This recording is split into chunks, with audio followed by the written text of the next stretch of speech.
The country of Russia and her people are no strangers to anomalies.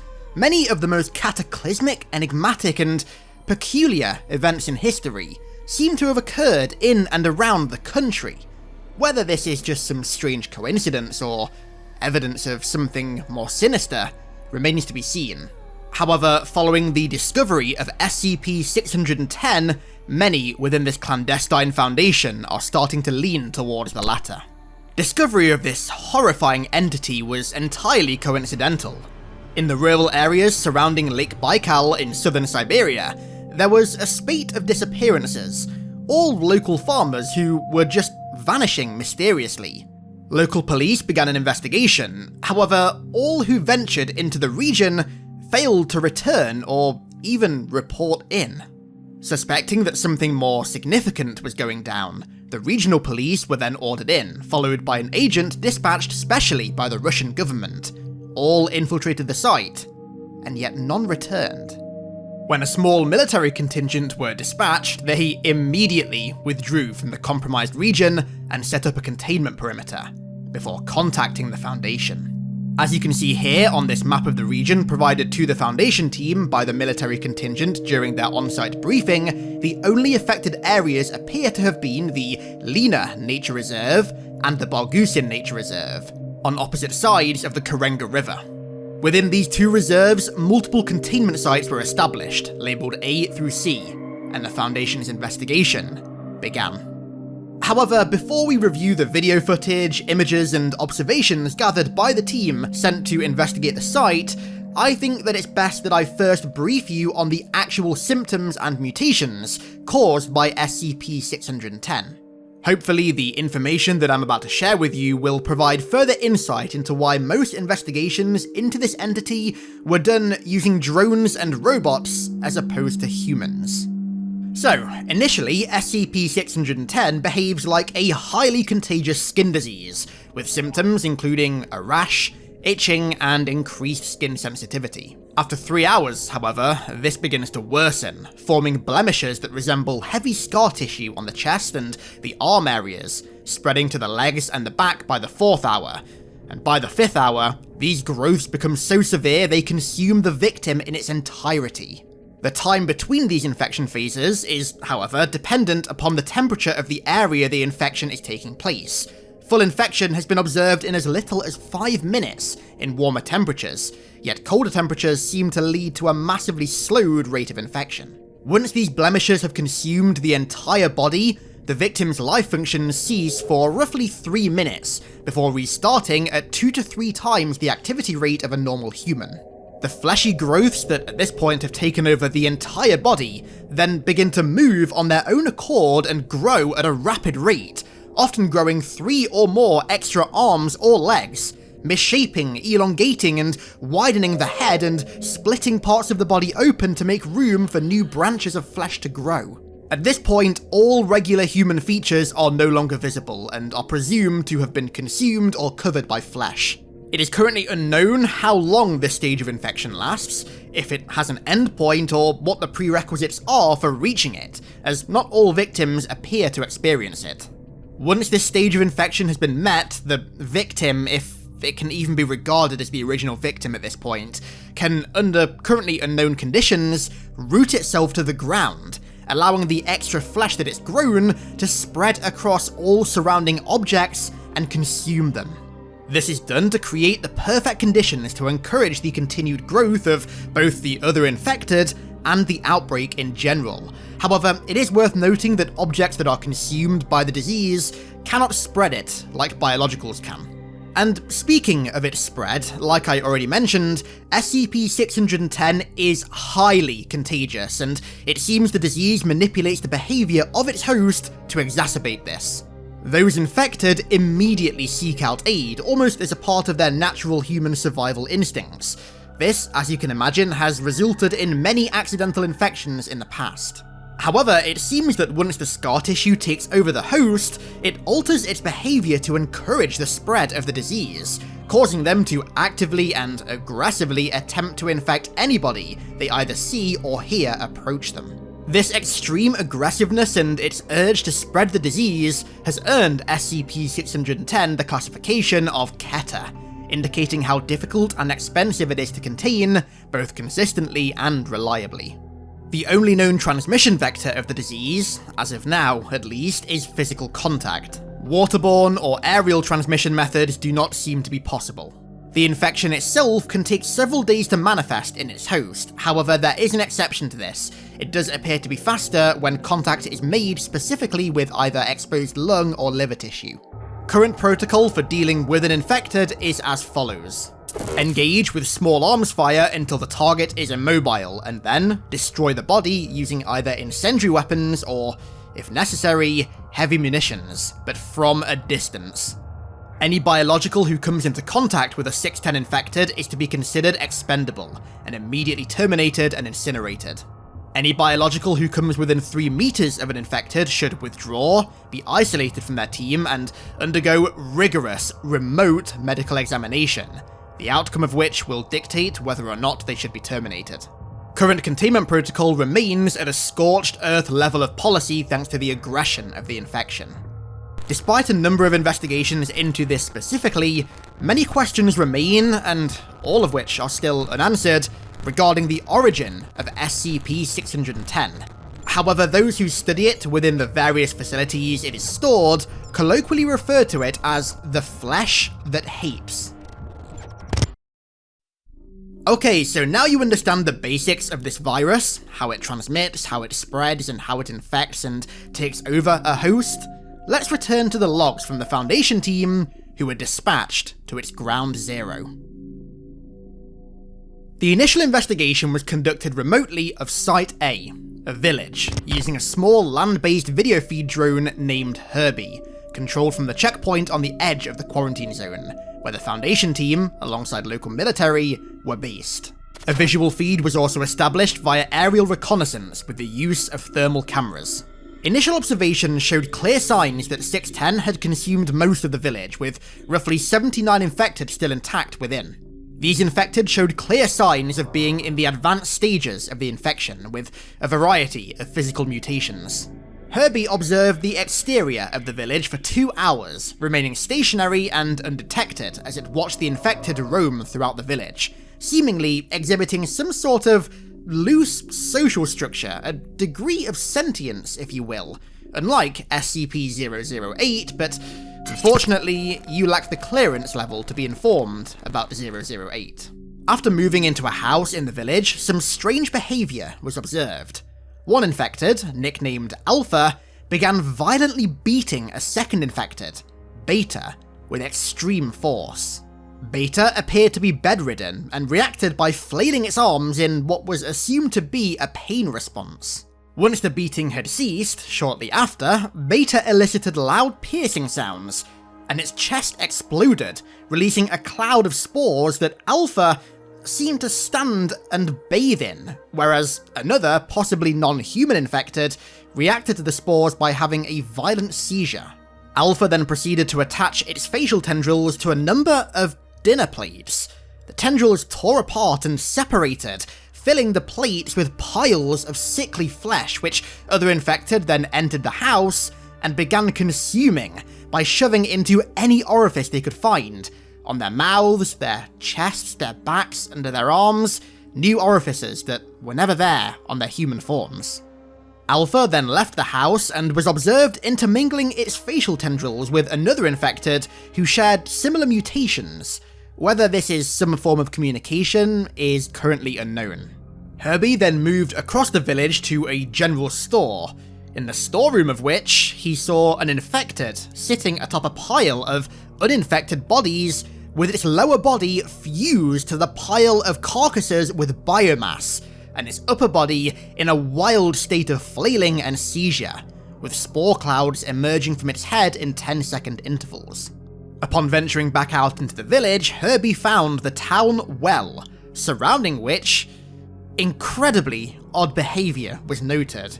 A number of infected stand immobile, all facing the well, but with their arms stretched out and touching one another, forming a perfect chain that seemed to surround the well itself, almost like a ritual.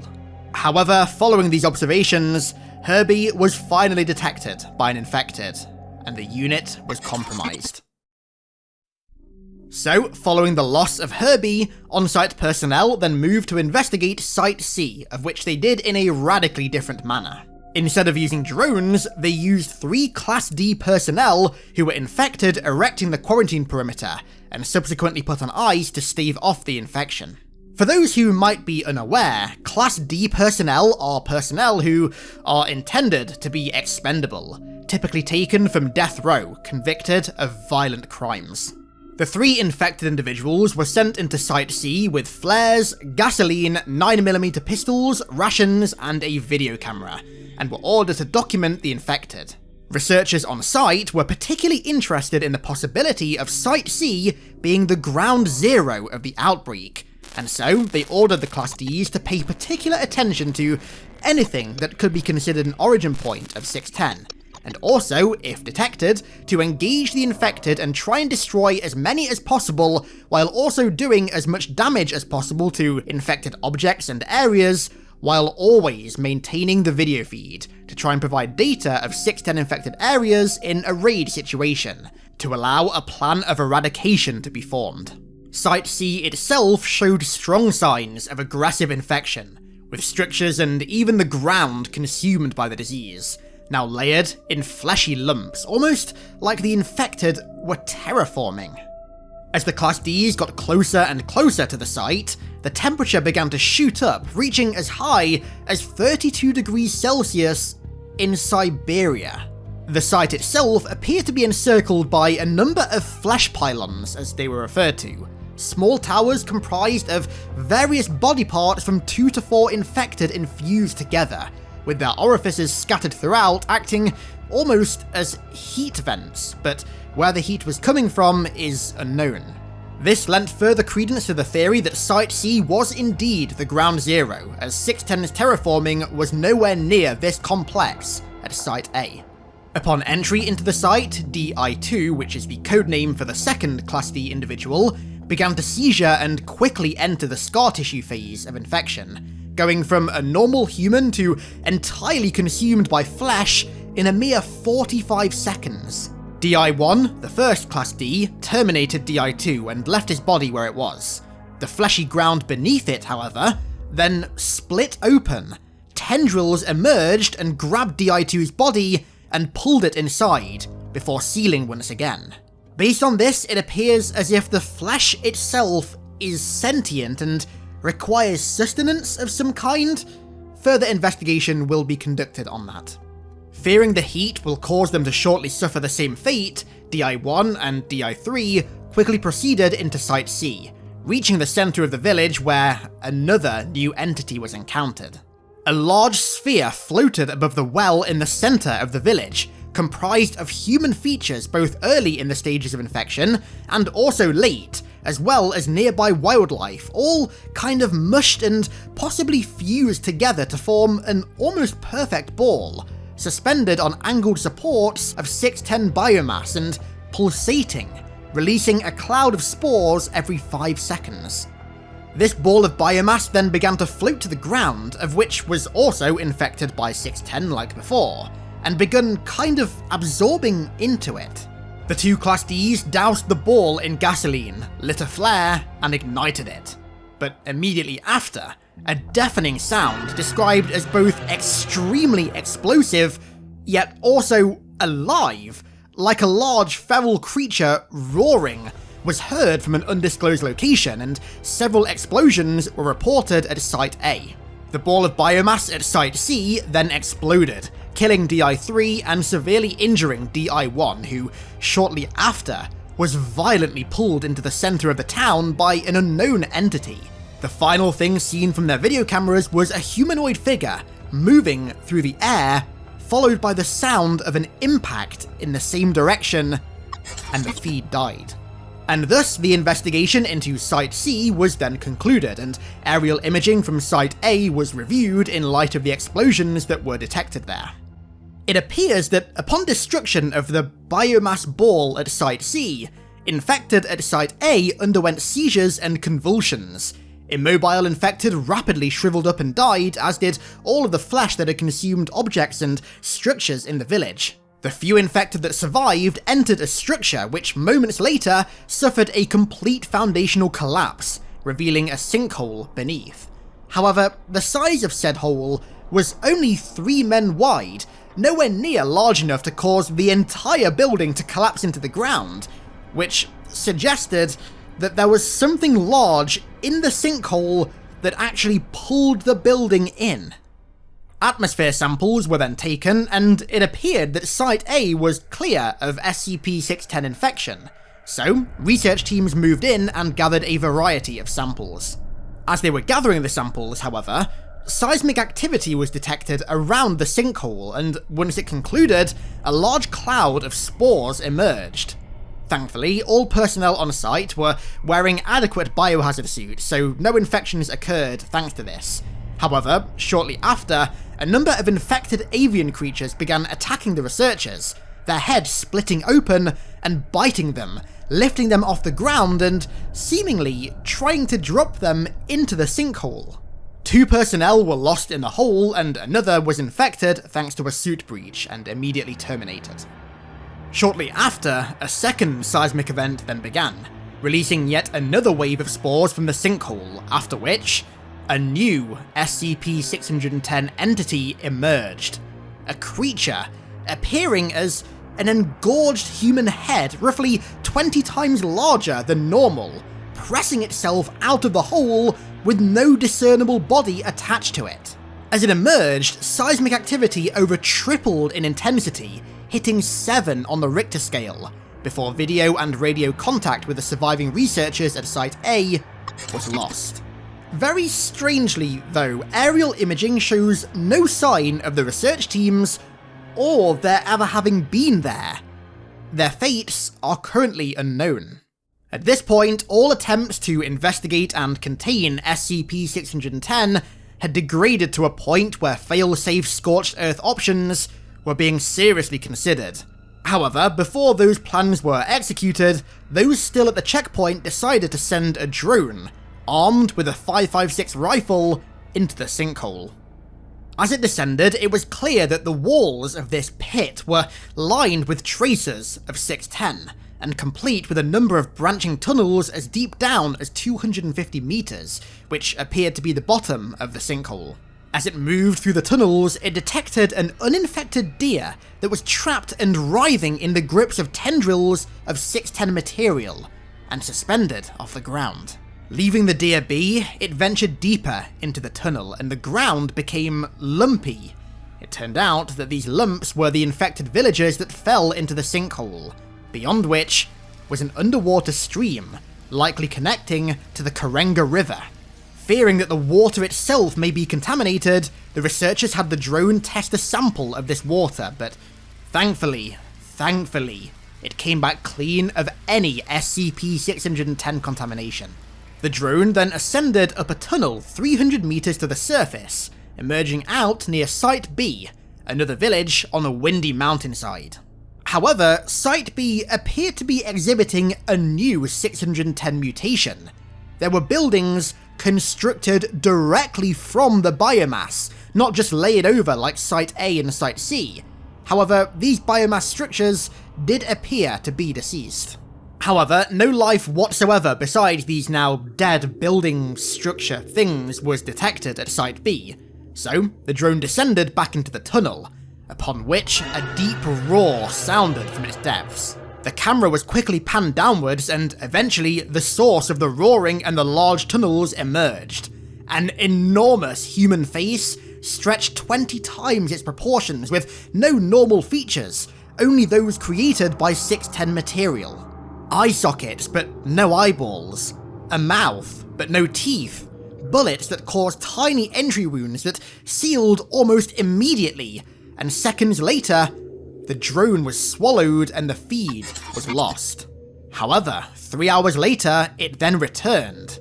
Visible presumably from inside this large creature resembling a stretched human head that it appeared was making the sinkholes, appear to be structures and shambling entities within this creature, walking around inside its stomach or whatever is inside it. Only a brief glimpse was available before the feed was permanently severed. Following this terrifying encounter, somehow a manned exploration of the tunnels was approved. 3 assault teams armed with rifles and flamethrowers, along with 2 research teams, descended into the tunnels. However, they didn't last long. Most were quickly picked off by never-before-encountered SCP-610 infected that appeared to be literally birthed from the infected matter on the walls. Those who did survive, however, managed to make it past the underground stream and reach Site B, where they encountered a new, red form of 610 infected, with biomass that rippled almost like waves on its skin made of clay, holding human captives in a dilapidated church, feeding them to regular infected, coating their bodies in biomass, before striking a gong which caused all of the regular infected to scurry to the church pews, almost like they were responding to a commander. After hiding in the darkness, the 3 remaining assault team members then attempted to flee the site to evac, but were picked off one by one. The first by a tendril protruding from the ground, the second and third by the red figure, now armed with a scythe. No members of the manned exploration team of the tunnels survived. The remaining files regarding SCP-610 remain classified. And that is the horror of SCP-610, the flesh that hates. A very, very creepy entity with very clear similarities to other viruses, parasites, and diseases such as the G virus and, of course, the ever-iconic Flood. If you made it this far, then thank you very much. I really hope you enjoyed my first SCP video, and I hope that it was up to par with my Halo lore videos. If you enjoyed, I'd really appreciate a like and a comment, and of course, if you're new around here, a sub. Links to all of the artists for all of the incredible SCP-610 art that I used in this video can be found in the description. Please go and check them out. The artistic depictions of 610 are honestly even more horrifying than the tales of the Foundation's encounter with it. The art was fantastic, so please check them out. But with that said, that is gonna do it for today. I want to give a massive thank you to all of my amazing patrons for the continued support over there, and also to everyone who watched this video. Like I said in my last video, making content that isn't Halo is quite daunting, so I hope this video lived up to the Halo expectations that I've set on this channel. Don't worry, like I said, Halo content isn't going anywhere. My next video is going to be quite a juicy discussion speculation video about Halo Infinite, so look forward to that bad boy. But yeah, thanks again to patrons and to everyone who checked out this video. I really do appreciate it, and I'll catch you all in the next one.